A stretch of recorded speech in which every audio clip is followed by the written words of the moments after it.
Good morning, everybody. Sarah Winstead here, bikini athlete and coach for Pro Physique. So today we are in the car outside of Crunch, but different Crunch. This is a new one that opened up about equidistant from the other Crunch that I used to go to. But this one, it's shiny, it's new, it's a cool vibe as well. And I will show you guys some of the equipment that they have for glutes. A couple of these machines I had never seen before in my life. So I was very excited. And so this is now my new spot. And so very, very happy to be here. But today we are not training glutes. We're training upper body, so shoulders and back today. So I'll get a couple of clips of that. But I looked back at my feed and I was like, it's been a minute since I've done a full day of eating. And with prep about 6 weeks away from starting, I figured, hey, why not do kind of one last improvement season building full day of eating to show you guys my foods, how I get all of my food in, stuff like that, and answer some questions at the end and kind of give you guys an update about how this season has gone, and as we start to kind of just wrap things up and get ready to start to shift into prep mode. So I cannot believe that. But I'll dive deeper into that later on in the video. But I'll show you guys my pre-workout snack. It has not changed. Rice cakes, strawberries, half my protein shake. So yummy every single morning that I do train. If I do not train, I do roll this into my breakfast, which you guys will see. And that way it's still simple for me to meal prep it. And that way nothing really does change a whole lot rest days versus training days. It's just more so about the timing, kind of where I put things as far as like pre-workout, post-workout, and things like that. But let's go hit some shoulders and back. It's almost 5 a.m. and it's going to be a great day. First exercise, dumbbell overhead press. So your girl can still get the 50s up on occasion, but I'm looking more so to maintain my shoulders and upper body right now. So we're just maintaining everything. I'm getting a good pump. I'm still training intensely, but it's not like I'm really trying to really focus on the growth here for my shoulders and my back. So we're just moving the weights with good intention, still having some hard sets and some hard reps. But again, I'm not necessarily going to be crushing myself with this weight every single time I hit this exercise, but I'm still training pretty hard. One of my favorite exercises for lat width is cable pull-throughs, cable pullovers, a lot of different names for this exercise, but the key, pull with the pinkies. I like a neutral grip for this, and I like focusing on not going too much higher than my shoulders. This honestly reminds me of my swimming days when I was doing things like butterfly, freestyle, and things like that. Really activates those lower lats to get that nice width. It's breakfast time, so I have my egg whites with my everything but the bagel seasoning and some salt. I have my low-fat cottage cheese, which I love kind of mixing in with the eggs. It makes them really creamy. A English muffin, and then of course my cinnamon toast crunch, as you guys know. It helps me a ton getting in my post-workout carbs because, as you can see, it's quite a serving, almost a full solo cup worth of cinnamon toast crunch, and it's a great post-workout carbohydrate along with the English muffin as well to kind of get those carbohydrates in pre and post training to help with that energy and recovery.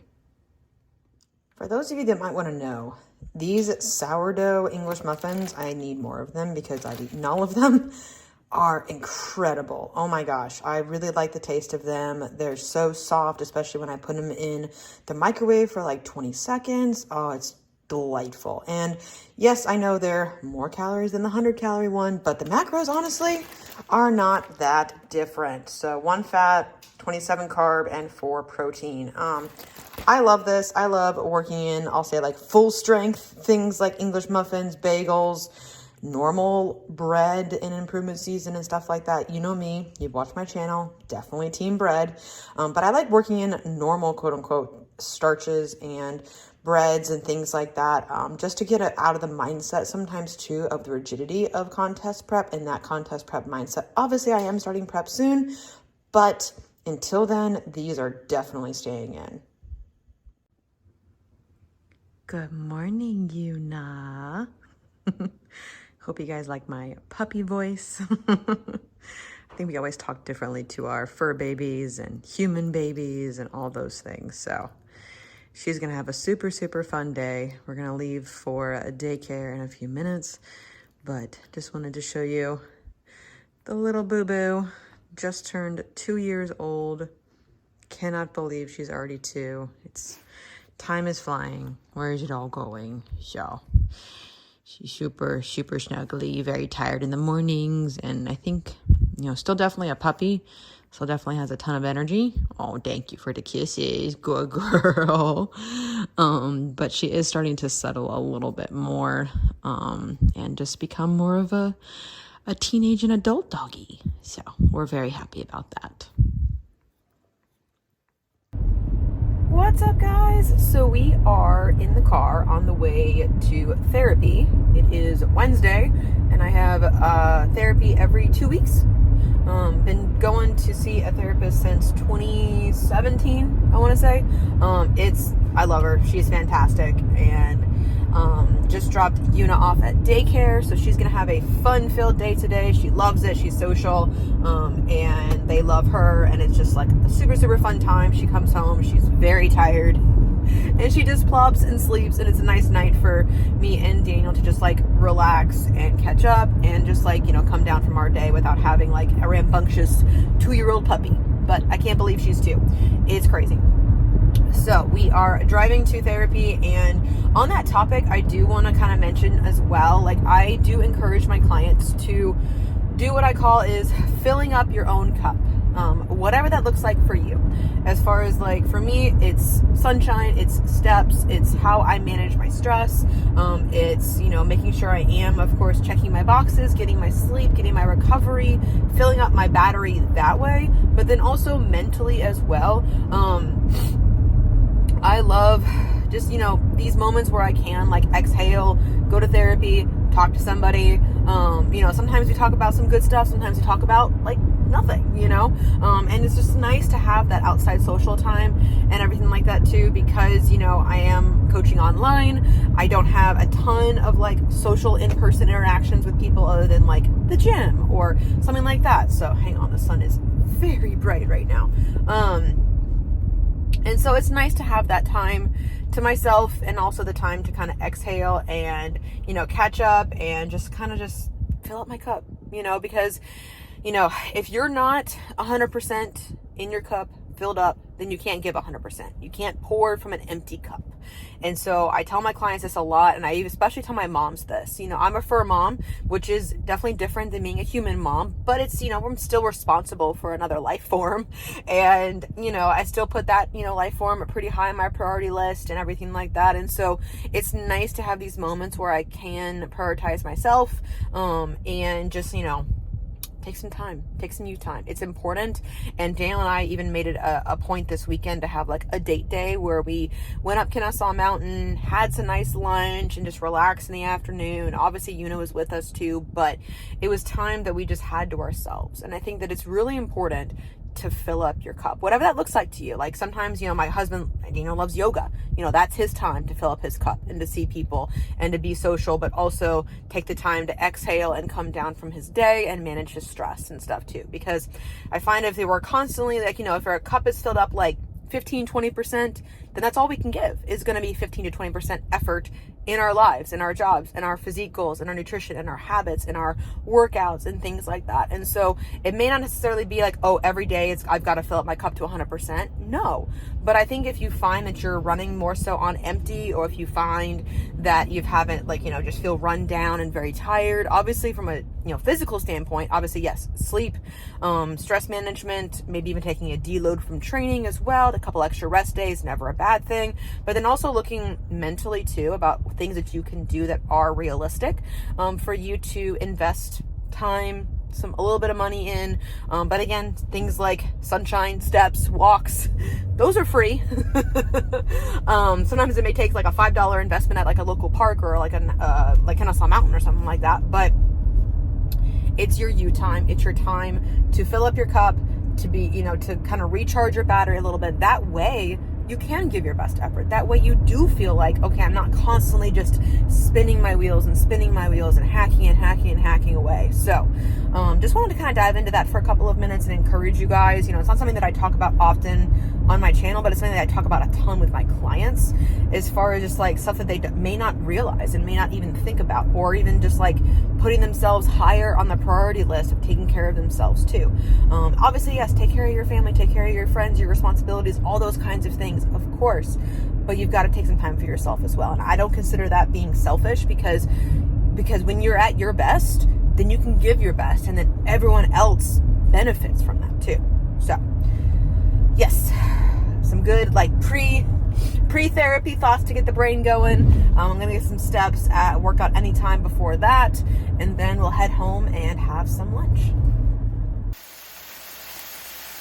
All right, we are meal prepping some ground beef. Right now I'm using 90-10 beef from Publix. I'm meal prepping that, and then I'm gonna use that pan over there to start making my lunch stir fry. So we've got some broccoli slaw and pre-cut peppers. I do not like cutting peppers, so I buy the pre-cut ones from Kroger.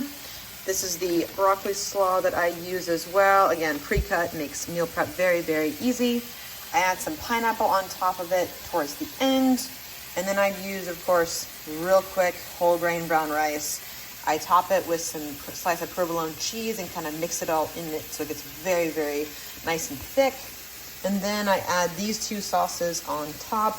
Love this combo because it's more like the sweet and the sweet heat kind of mixture with the G-Hughes and the original teriyaki.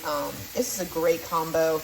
I recently kind of switched out my salads and sandwiches for this. It's a little more hearty of a lunch. Stayed with me for a very long time and digesting brown rice very well right now. And then I'll also, I see myself amending this and changing this stir fry bowl once I get closer to contest prep. So that's that. And I do use a decent number of spices on the actual vegetables themselves. I'm almost out of my herbs de Provence, so I'm going to add some thyme and then maybe even some of this everything but the salt seasoning on top. I'm kind of going through my spice cabinet and doing a little bit of a clean out right now before the fall season starts. But yeah, this is lunch prep, and I will let you guys know and show you guys the final result when it's all done. So not the most beautiful bowl in the world, but lots of color, lots of nutrients. I love just mixing it all together into a nice big stir fry bowl. The cheese melts so nicely, and it's just a very satisfying lunch for me. So taking a break this afternoon for a few minutes of my foot rehab or recovery, whatever you want to call it. I don't even know what I'm calling it yet. It definitely feels and is showing symptoms of plantar fasciitis. And so, yay! And only in my right foot. And so I talked with my chiropractor and a couple of PTs as well about, stuff that I can do for it. I've watched other YouTube videos and stuff like that. And so I think it's definitely about finding a protocol that works for you and that helps it feel better. And so what's working for me right now, and obviously comment below if you've dealt with this. I'm open to ideas and suggestions because I've tried a few things, hasn't worked. But what I found recently that is working for me is every day or every other day, I am stretching the calf muscle. I am stretching the plantar fascia, doing a few minutes of that. I'm hitting it with the massage gun very deep. It's painful. It hurts. And then I just finished, while I'm in my bathroom, I just finished an 8-minute ice bath, toes not submerged, y'all, unless you have a neoprene sock over it. 8 minutes in my, I have a mixing bowl up here that I put ice and water in for 8 minutes, submerged the ankle and most of the foot, but not the toes.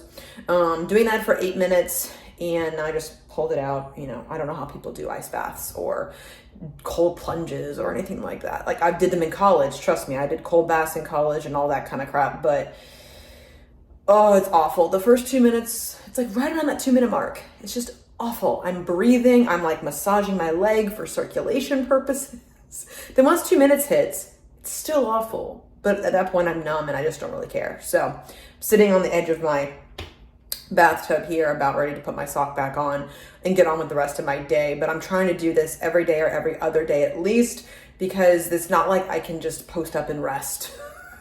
I need my feet, I need my foot to get better. And I definitely am going to consider, I think it's like electro something therapy. If it doesn't get better, I'm going to give this probably 3 to 4 weeks of doing these kinds of treatments naturally before I do something else for it.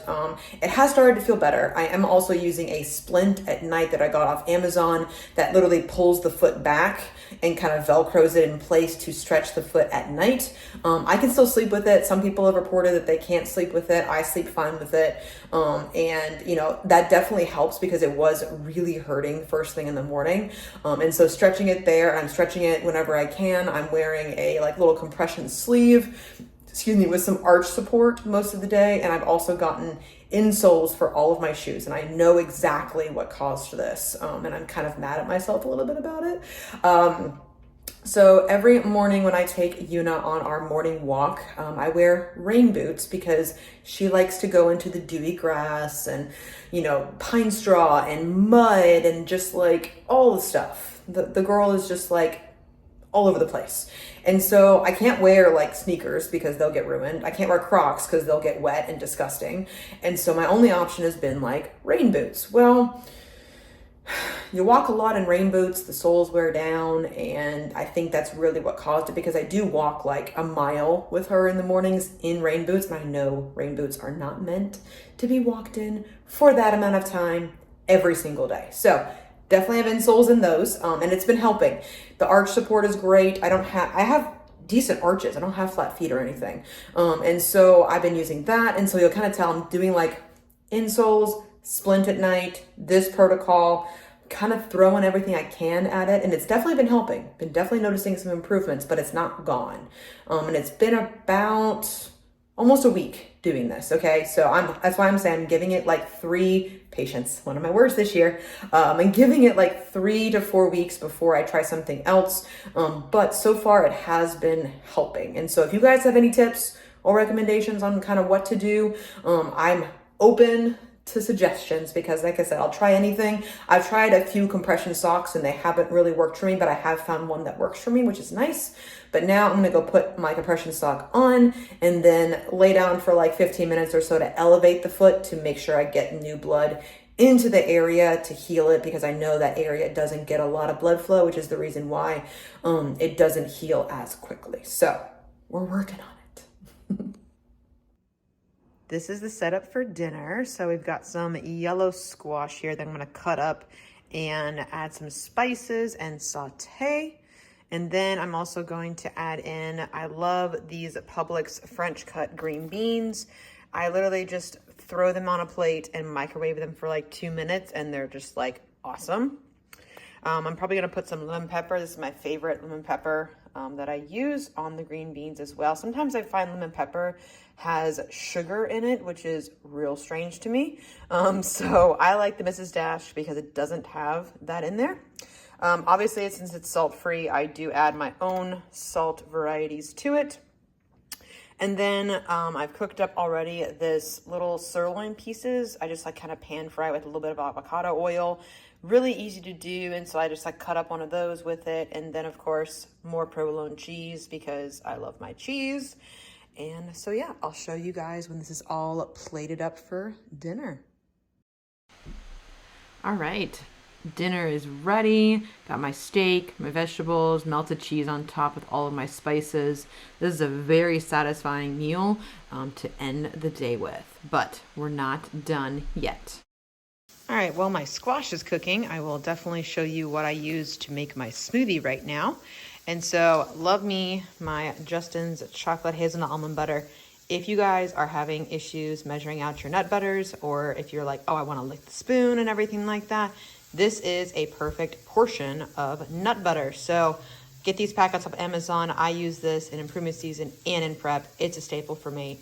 And you'll see that it's exactly 32 grams, 11 carb, 4 protein, and 16 fat. I also use this strawberry cheesecake light and fit yogurt. I'm out of Core Pro right now, so this is a second option for myself as 1 scoop of whey protein. It's the chocolate variety, frozen strawberries, and unsweetened almond milk. I put it all into this smoothie, and it's very satisfying for me. At the end of the day, it makes a very thick smoothie for us to end our night on a very nice note. Smoothie is done. Definitely a thick smoothie tonight. I love this, settling down for the end of the evening, and this is my last meal of the day. All right, so that takes care of a full day of eating, all of my meals. And for those of you that may question, hey, what do I do on rest days? As far as like my pre-workout snack and stuff like that as well, I just roll those rice cakes and strawberries into my breakfast. I don't try to manipulate anything or do any sort of like fancy monkey math or try to fit in anything different. I make it easy. I make it simple, and then I put it on repeat. So, some people are like, oh, that sounds so boring. I'm like, honestly, it's not boring, because when you find foods you enjoy, when you find meals that you like cooking, you like the taste of and things like that, just like contest prep, similar to improvement season, hey, put it on repeat. Do some meal prep. It helps me plan, helps me prep, helps me also get into and out of the grocery store in like record time every single week, because I'm buying the same things. And yes, now that fall is coming, now that the holidays are coming, I will change things out. The biggest thing that I do change as far as like my meals are concerned is my lunch, because I have the most time to prepare that in the day. And it's one of my bigger meals in the day. Dinner, as you notice, is a little bit smaller for me. All I'm doing is eating dinner and going to bed. So I enjoy that. I enjoy my smoothie with my husband while we watch our shows, play with our dog, things like that at night, kind of wind down. And so that's what works for me. And again, not everybody this works for. Some people have families that they need to cater towards, friends, events, work. Daniel goes to yoga at night, and so he does his own thing for dinners most nights and stuff like that. So I have a very unique situation, and I'm grateful for that, and I completely understand that. But that's also what I help my clients with, is kind of figuring out, what meals work for them. Is it a slew of like 5 or 6 maybe dinners or something like that they put on repeat that we kind of have variations of? But then also within those kinds of things, you can change things out, like change out your fruits or your vegetables based upon what's in season. You can change out preparation styles like grilling, air frying, oven baking, pan frying. All those kinds of things are available to you. And then of course, changing up spices, seasonings, flavors, sauces, stuff like that can make meals like chicken, vegetables, a rice variety, like a very bro meal. You can really spice that up and create a lot of different flavors within that meal and change some things out to make it really easy for you week over week to stay on track during contest prep, during fat loss phases, and during improvement season and maintenance phases, because I do have a lot of food to work with right now. I'm eating a ton of food. It's a lot of food for me at 5'1". I'm like 2,200 calories with an untracked meal whenever I need it. As far as like, hey, if we have a couple of family events, if we want a date night, those kinds of things I do take, because it's improvement season, it's maintenance phase, it's one meal. I'm mindful during that meal. I make sure that I loosely track, or I kind of get my nutrients in before then. It's easy to do. But again, it's easy for me because I've been doing this for a very long time. That's what I love helping my clients with, as far as like getting those reps in. And I talk about this a lot with my clients, about getting the reps in, being social, learning from all these kinds of experiences. That way, next time you go in there, you have a plan and you execute. So, like I said, I want to talk about my calories, an untracked meal, we have date nights, those kinds of things right now. Obviously, when contest prep starts in November, can't believe it's going to be happening in November, but it's going to be great. And it's a choice. It's a choice that I'm making to do. I'm starting prep earlier this time around because I do have a few extra pounds that I've gained that I need to get off and things like that. And that's okay, because I'll go over this in a future prep, kind of pre-prep checklist or prep preview video. My glutes are bigger. So, and I guarantee you it ain't just body fat. So I'm excited. I'm getting excited. I'm getting more into that mindset. And honestly too, maybe even like starting a sort of cleanup phase can be useful too for some of my athletes that, you know, may have been a little more loosey-goosey in an improvement season, but know they want to start a contest prep in the next like 8, 10, 12 weeks. Obviously, I don't have a ton of competitors doing it over the holidays because it's not something that I typically recommend, especially for first timers. But if you're starting prep in January, you know, using the time in between all the holiday parties to get back on track, to start tracking and logging and being more consistent, hitting your numbers, hitting your macros, hitting your cardio. That way, when you get to January, when you start contest prep or your fat loss phase, it's like, flip of the switch. We can talk about that a lot in the next video or in my pre-prep video, because that's what it should be. You know, it should already be a part of your lifestyle. Like doing these kinds of things, these habits should be habits before you start something like a contest prep or even a fat loss phase. Not saying you have to have everything in place before those kinds of things are done. Nothing is perfect, obviously. There is no perfect time to start a contest prep, but for the majority of people, it's going to help you be successful during that contest prep and not have the anxiety of being like, oh goodness, it's hard for me to hit my numbers. It's hard for me to hit my protocols and fit everything in. You know, how am I ever going to do this? And it puts a lot of extra stress. And so if we can do some cleanup, I would say on the front end of things before we start a contest prep, you're going to be all the better. So, that takes care of this full day of eating. I hope you guys enjoyed all the different foods and kind of a little bit more of an insight into kind of what I'm doing right now. I'm honestly probably going to keep these same meals until I start contest prep. Maybe tweak my lunch one more time with like some fun holiday hash or something like that, like sweet potato. I will kind of want to work back in, you know, for the holiday season and stuff like that. Maybe a fall chili of some kind too. But for the most part, it's probably going to be the same if I'm being quite honest with myself, because again, it just makes things easy. So yes, thank you guys so much for watching, and I will catch you guys in the next video.